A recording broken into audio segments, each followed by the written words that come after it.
Hello friends, तो आज मैं आप सब लोगों के लिए चाइनीज़ ड्रामा का पार्ट 3 लेकर आई हूँ। तो चलिए बिना देर किए एक्सप्लेनेशन को स्टार्ट करते हैं। तो इस पार्ट के स्टार्टिंग में हमें दिखाया जाता है कि डायरेक्टर पैन जैंग जैंग को अपने ऑफिस में बुलाते हैं और उससे पूछते हैं। तो वो बता देती है कि फ़ोटोज़ ख़राब हो गई थी और लू जिंगी की हेल्प से वहाँ पर फ़ोटोज़ को फिक्स करने की कोशिश कर रही थी।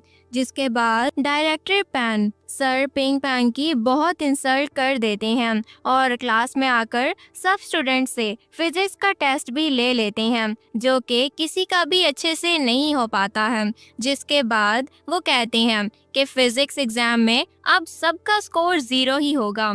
इधर सर पिंग पैंग जैंग जैंग को बचाने के लिए सारी रिस्पॉन्सिबिलिटी अपने ऊपर ले लेते हैं। जिसके बाद डायरेक्टर पैन उनको क्लास सुपरवाइजर की पोजीशन से हटा देते हैं और पिंग पैंग को रिजाइन करने को बोल देते हैं। दूसरी तरफ हम देखते हैं कि जियांग को बहुत ज़्यादा गिल्ट हो रहा होता है और वो सब डिसाइड करते हैं कि मिलकर डायरेक्टर पैन के पास जाएंगे और अपनी गलती को कन्फेस भी कर देंगे।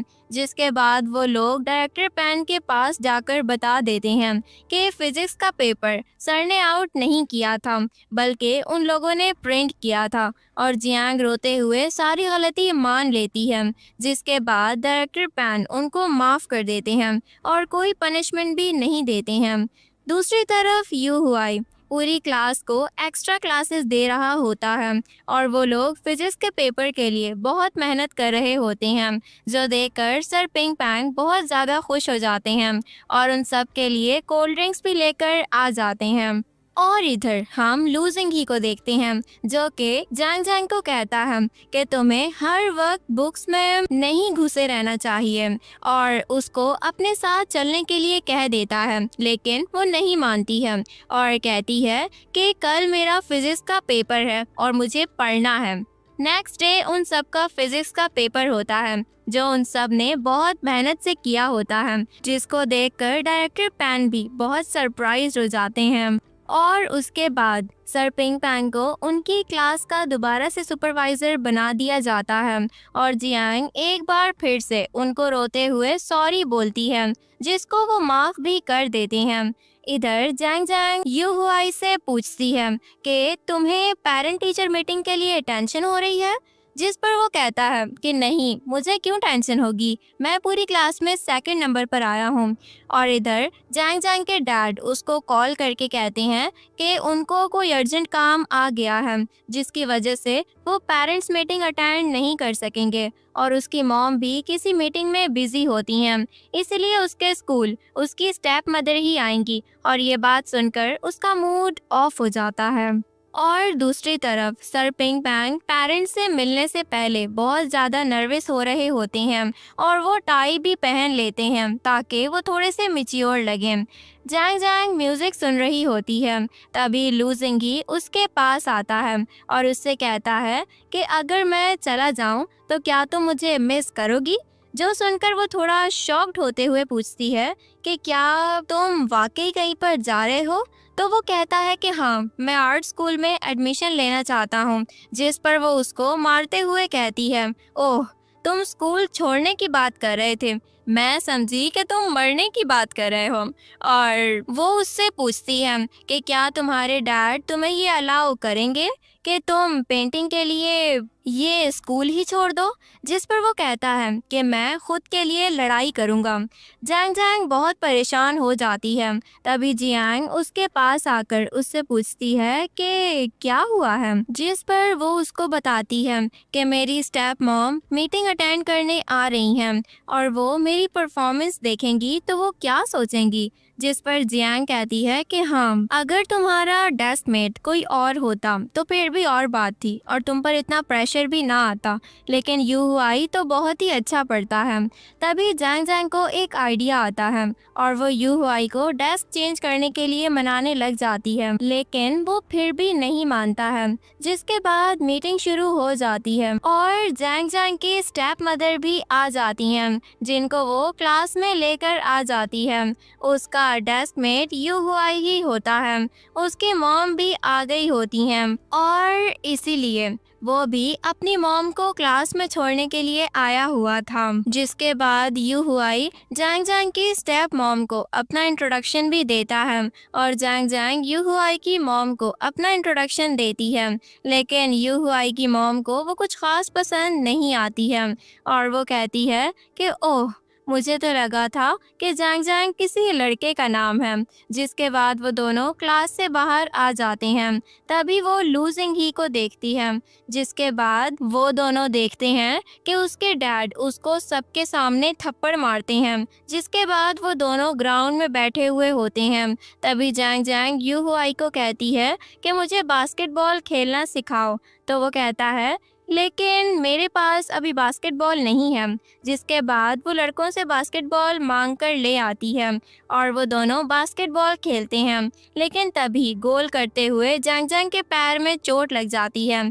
यू हुआई उसका पैर पकड़ के देखता है और तभी वो दोनों थोड़ा रोमांटिकली एक दूसरे को देख रहे होते हैं। और दूसरी तरफ यू हुआई की मॉम जैंग जैंग की स्टेप मॉम को बोलती हैं कि जैंग जैंग का एकेडमिक रिकॉर्ड बिल्कुल भी अच्छा नहीं है।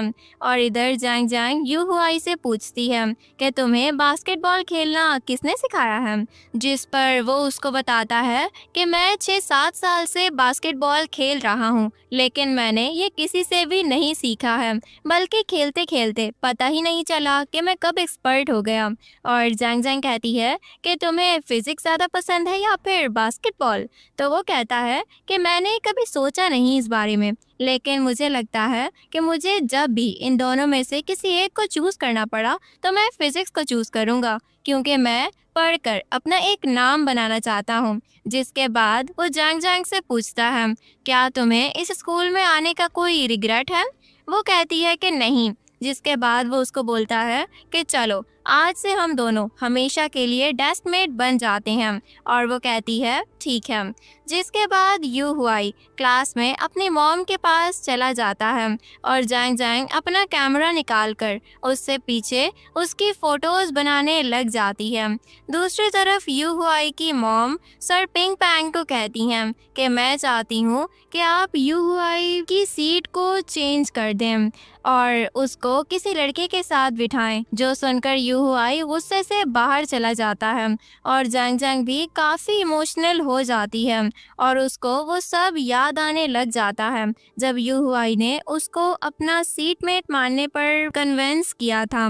जिसके बाद वो रोते हुए घर जाने के लिए टैक्सी ले लेती है और रोते हुए टैक्सी वाले को कहने लग जाती है कि प्लीज़ आप जल्दी चलें, बाहर बारिश शुरू हो जाती है। और यू हुआई भी अपनी मॉम से काफ़ी अपसेट होता है और उनको बोलता है कि आपको क्या ज़रूरत थी ये सब कुछ बोलने की।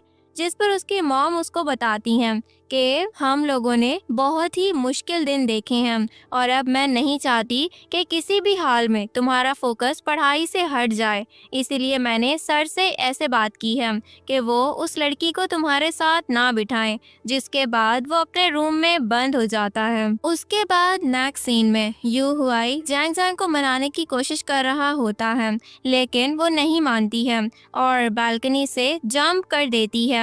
जिसके बाद उसकी आंख खुल जाती है और वो बेड से नीचे गिरी हुई होती है। अब स्कूल में यू हुआई और जैंग जैंग दोनों ही एक दूसरे को इग्नोर कर रहे होते हैं और तभी जैंग जैंग की नज़र यू हुआई के हाथ पर पड़ जाती है। तो वो उससे पूछती है कि यहाँ पर क्या हुआ है।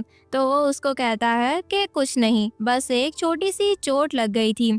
जिसके बाद हमें कल रात का फ्लैशबैक दिखाया जाता है जहाँ पर उसने एक ट्री को पंच मार के अपने हाथ को जख्मी कर लिया होता है। अब सारे स्टूडेंट्स लैब में एक्सपेरिमेंट कर रहे होते हैं, लेकिन यू यानलियांग सबसे अकेला होता है क्योंकि जियांग हेल्थ केयर सेंटर गई हुई होती है क्योंकि उसके पेट में बहुत दर्द होता है। जिसकी वजह से जैंग जैंग सर पिंग पैंग को कहती है कि वो जू यान लियांग की मदद करना चाहती है और कहती है कि वैसे भी यू हुआई फिजिक्स में बहुत अच्छा है, वो अकेला भी ये प्रोजेक्ट पूरा कर सकता है। जिसके बाद सर यू हुआई से पूछते हैं कि तुम अकेले कर लोगे। तो वो कहता है कि हाँ मैं कर लूँगा। जिसके बाद जैंग जैंग जू यान लियांग के साथ जाकर बैठ जाती है। नेक्स्ट सीन में जैंग जैंग जाओमू के पास जाती है और उससे यू हुआई के पास्ट के बारे में पूछती है, जो सुनकर पहले तो वो मना कर देता है, लेकिन जब वो उसको बहुत फोर्स करती है तो वो उसको बताता है कि हमारे पहले स्कूल में चैन नाम की एक लड़की थी। उसके बहुत सारे बॉयफ्रेंड्स थे, वो प्यारी भी बहुत थी, लेकिन उसके साथ कोई भी नहीं बैठना चाहता था।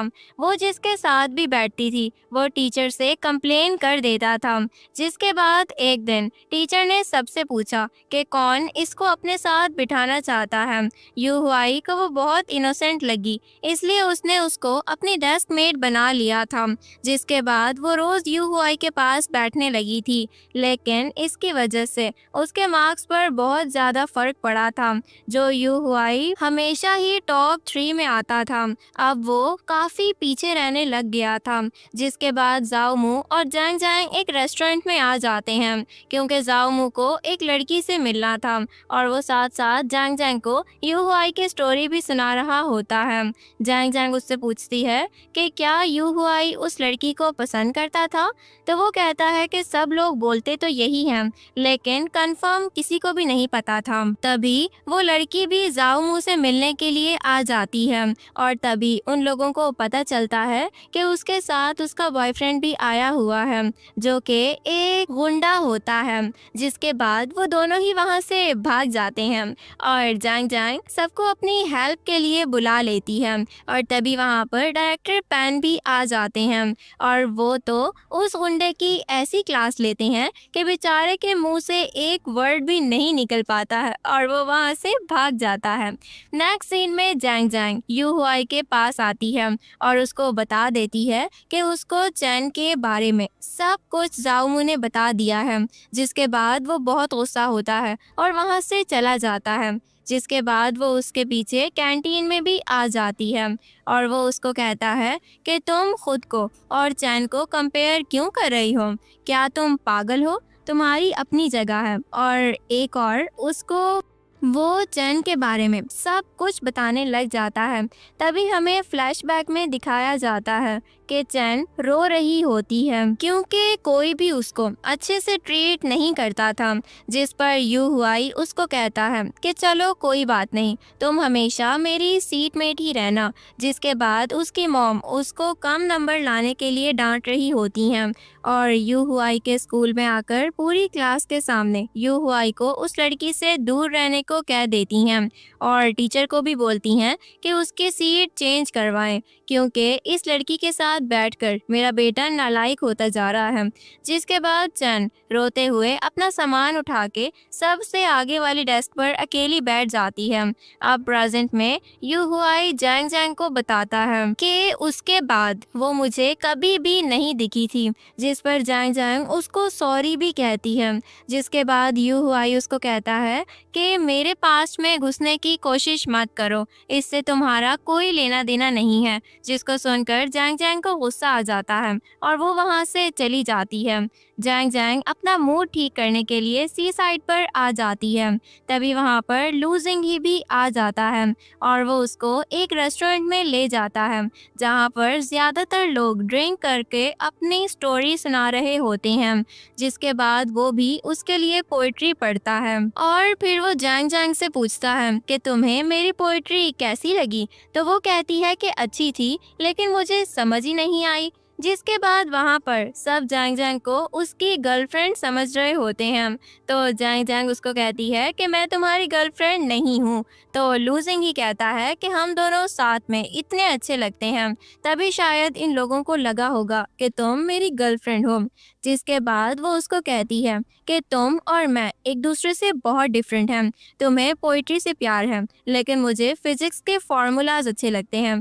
तुम एक आर्टिस्ट हो और मैं एक ऑर्डिनरी गर्ल हूँ। जिस पर वो उसको कहता है कि नहीं, तुम ऑर्डिनरी गर्ल नहीं हो। और ये बात वो बहुत इमोशनल होकर कहता है, जिसको जैंग जैंग इग्नोर कर देती है और कहती है कि मुझे जाना है और थैंक यू और बाय। उसके बाद वो वहाँ से चली जाती है। जिसके बाद लूजिंग ही को उसका एक फ्रेंड कहता है कि मुझे लगता है कि तुम्हें इस लड़की से प्यार हो गया है। जिस पर वो खुद को कहता है कि हाँ, और वो स्माइल स्माइल करने लग जाता है। और इसी क्यूट और प्यारे मोमेंट के साथ हमारा ये पार्ट भी यहीं पर एंड हो जाता है। डियर फ्रेंड्स, कैसी लगी आपको मेरी आज की एक्सप्लेनेशन? मुझे कमेंट सेक्शन में ज़रूर बताइएगा। मिलती हूँ मैं आपसे एक नई वीडियो में। तब तक के लिए bye bye, take care and thanks for watching.